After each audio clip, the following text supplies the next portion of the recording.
चौथे दिन माता कुष्मांडा की आराधना की जाती है।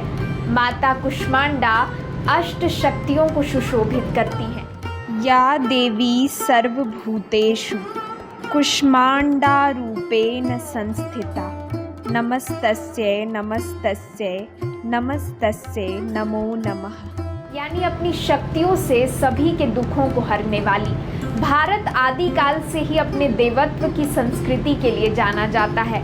इस देवी की सिंह पर सवारी दिखाते हैं, जो इस बात का प्रतीक है कि मनुष्य जब अपने मन, वचन और कर्म पर संपूर्ण नियंत्रण कर लेता है और अपनी सभी कर्मेंद्रियों का राजा बन जाता है, तो उसके दिव्य तेज से समस्त संसार आलोकित हो उठता है। देवी कुष्मांडा अष्ट शक्तियों को जागृत करती हैं। देवी के हाथ में व्याप्त चक्र स्वयं की आत्मिक स्थिति में टिकने का संदेश देती है, तो वहीं गदा बुराई रूपी असुर का संहार करने का संदेश देती है। आज का मानव आखिर देवी कुष्मांडा से कौन कौन सी शक्तियों को अपने अंदर धारण कर सकता है?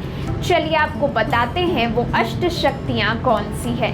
आज मनुष्य अपने जीवन में बातों के विस्तार में अधिक जाता है, तो पहली शक्ति है विस्तार को संकीर्ण करने की शक्ति, जो हमें कम शब्दों में ही अपनी बात कहने और समय को बचाने का संदेश देती है।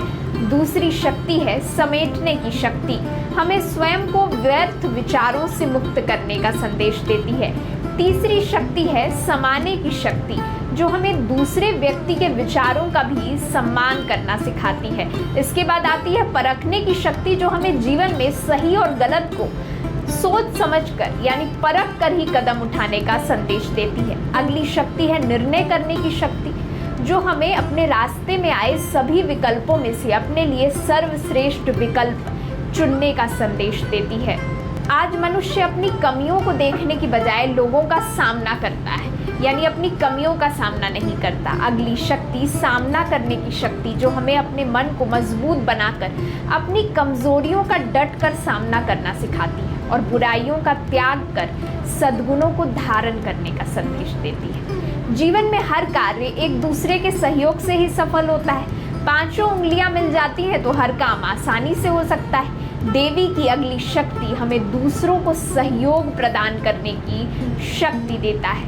कई बार जल्दबाजी में प्रतिक्रिया देने से कई कार्य बिगड़ जाते हैं। अगली शक्ति है सहन शक्ति, जिसे धारण करने से रिश्तों की डोर को हम मजबूत कर सकते हैं। उदाहरण के तौर पर हम फलदार वृक्ष को ले सकते हैं, जो पत्थर मारने पर भी हमें फल ही प्रदान करता है।